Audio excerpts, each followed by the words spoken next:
Well, PK, from the neutral's perspective, that was five-star entertainment. I imagine it was a bit more stressful for you in the dugout. What were your thoughts on the 90 minutes that we just observed out there? Look, I think it was two teams that gave it their all. When I talk about us, I thought we played some really, really good stuff. Just the two lapses of maybe concentration, cost us. But I think for the 90 minutes overall, we played some really good stuff. The two goals coming about 15 minutes into the second half, did you change something at half-time? Did you instruct the boys to do anything different? What do you think was behind the breakthrough? I think we just kept following our processes. We didn't change anything. We're just in the right areas that we should be as a collective, and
Popper, as a spectacle, that was perhaps the best game of the A-League men's season for the neutral thus far. I imagine your heart rate still might be elevated, having had to watch it from the dugout. What was your thoughts on the 90 minutes out there from your side?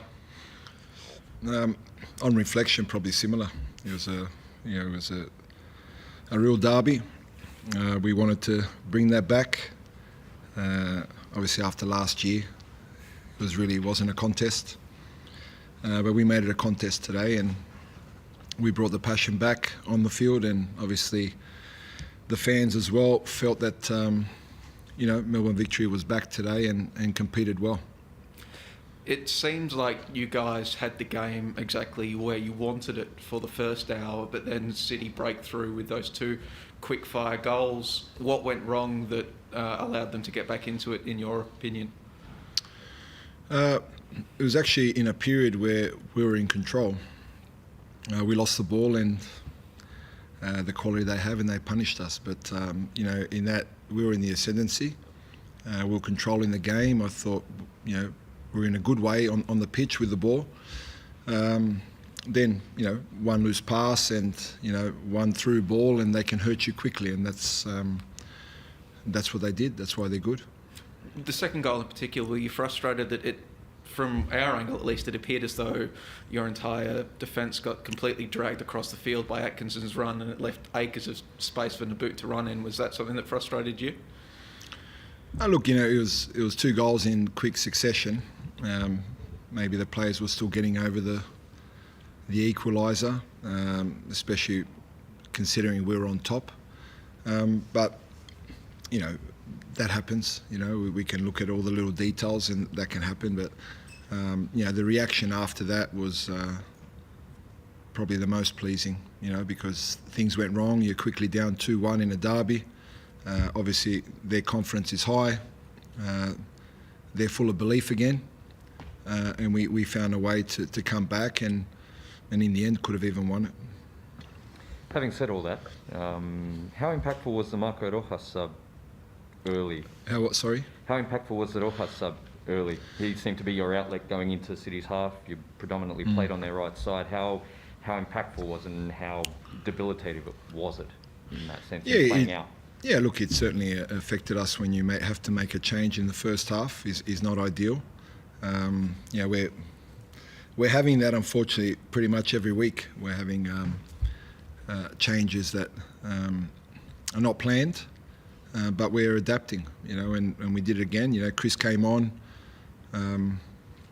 did a good job, but you can see that he needs time. We've got a lot of players that will just keep growing and improving. A lot of players that lack fitness and match fitness. So we'll gain confidence from the performance, but also the way we stuck in there when we were down 2-1, and Nick scored a very nice goal, and then there was some scrambles, both ends, both teams trying to win.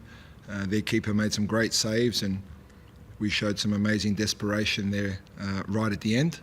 When you see, pretty much the whole team was in the box trying to defend the goal. So it was pleasing, very pleasing. So overall, it's a good point, a good spectacle for the game, and I'm glad that we played our part.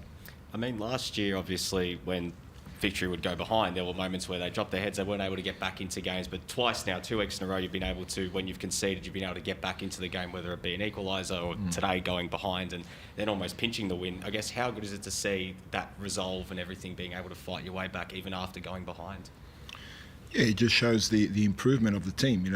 We're improving, we're growing, we're adapting, certainly adapting to the problems that we're having on the field. And the players that came on once again made a great impact. Nick and Robbie, looked really dangerous when they came on. Young Nishan in a big derby to have to come on. Chris got some minutes, some valuable minutes that he needs. Definitely pleased with the reaction, and would have been disappointed if we didn't get something from the game. And if we won the game, I wouldn't have been surprised. Just on those things you've mentioned in terms of match fitness, players still getting minutes, all these different things, players gelling, does it feel like there's still so much more, I guess, to come from this team, like despite these really pleasing results early? I've maintained that since the first game. If you recall, every press conference I've said this team can and will get better. I think it's factual. You know, players that haven't trained, haven't played, came late and missed pre-season, of course they can get better. But we're picking up points as we're evolving as a team, and we're showing an amazing attitude and resilience, which is positive for us moving forward. So I think in time we'll be a better team, and we need individuals to keep growing, and hopefully we can have a little bit more luck with some injuries. But that's all part of the process, unfortunately. But tonight we're happy with the performance and happy to get a point in the end. Just on Marco, how worried are you about it? What's the severity of the injury? Because he didn't look happy straight away, obviously. Yeah, he got a innocuous, well, it wasn't even a challenge at training the day before. He fell awkwardly and we thought it was just a knock. Maybe that's still bothering him. But, we don't think it's anything serious, but obviously it was impeding his movement, and if it's impacting the player, then we had to respect him wanting to come off, and we had to make the change. So not ideal, but we're confident it's nothing serious. Like a knee or ankle, or what was it? Yeah, it's more of a knock, I believe, around the knee. I don't know exactly what it is. We'll check it all again tomorrow when he cools down and comes in for recovery. So hopefully it's not much, and he can keep getting minutes and keep getting better. Just on the first goal, that sort of got overshadowed, training ground run, or just a bit of quick thinking from Jake Brimmer? Oh, that's just Jakey with his instinctive, it just shows his maturity, how much he's maturing as a young player. That's, he did that on his own. I don't want to take any credit for that. That's just the kid doing a great job, and obviously, Francesco being alive to the possibility, and a nice finish. Oscar Rutherford asked it of PK, and I'd like to get your opinion on it as well. Do you think the helter-skelter nature of the game towards the end there, both sides, back and forth, did the live crowd and the derby atmosphere play into that? Do we get that sort of finish if we don't have 20,000+ fans screaming their lungs out? Well, it obviously helps, doesn't it? It obviously helps, and we saw in the last 18 months, without crowds all over the world, how the games were very different. The tempo of the games were very slow. As soon as the crowds are back, the intensity goes up, the aggression, the ball speed. I think that's just natural that happens. So, bring more. We want these type of games, and we want the crowds to keep growing, and hopefully after tonight they'll want to see more of that live. And I don't suppose the referees told you what Jamie McLaren's red card for was at the end, because PK didn't know, we don't know. Oh, I don't know about that. Yeah, it's maybe one for them to ask. There was a challenge in the first half that went to VAR, the Metcalf challenge on Brillante. What was your view on that one? It was hard for me to see. Obviously, it was referred to VAR, which obviously, if the referee gets told to have a look at it, there's a chance that it's a red card. And for me, if he gives it, it's not a surprise. But it's one of those that it came down to the referee's decision, and he deemed it, a yellow card to be sufficient. But had he given a red, I don't think anyone in here would say that it wasn't worthy of that.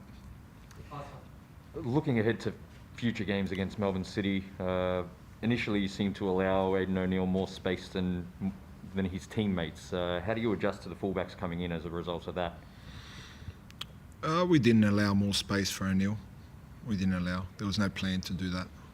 Well, Brimmer was higher. They had, you had your sixes basically following Berenguer and also Metcalf's. So it kind of allowed O'Neill more space as a consequence. Do you feel you have to compact as a result of that, or?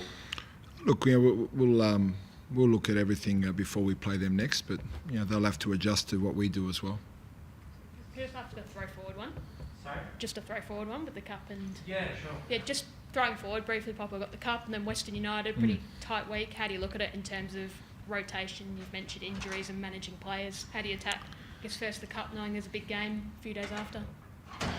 Yeah, that's players always say they love playing games, and so we have an opportunity to. We're still in the cup, and it'll be a chance. I'm sure some young players will have to play, whether by choice or not.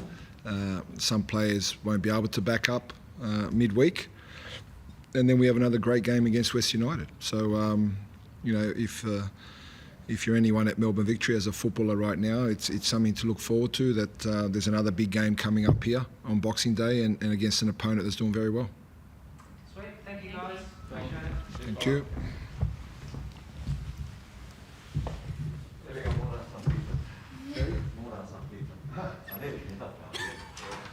This is not fair.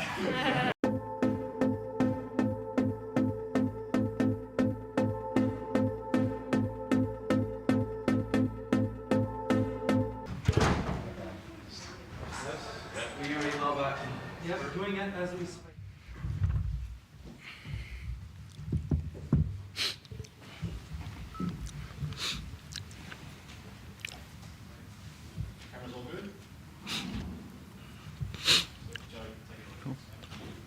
Well, PK, from the neutral's perspective, that was 5-star entertainment. I imagine it was a bit more stressful for you in the dugout. What were your thoughts on the 90 minutes that we just observed out there? Look, I think it was two teams that gave it their all. When I talk about us, I thought we played some really, really good stuff. Just the two lapses of maybe concentration, cost us. But I think for the 90 minutes overall, we played some really good stuff. The two goals coming about 15 minutes into the second half, did you change something at half time? Did you instruct the boys to do anything different? What do you think was behind the breakthrough? I think we just kept following our processes. We didn't change anything. We're just in the right areas that we should be as a collective, and we scored those two goals. Can we also get a word on the performance of Nathaniel Atkinson tonight? He's done a lot of work, especially in the lead into that second goal, to really set the table. It seems like he's really embraced the opportunity to start tonight.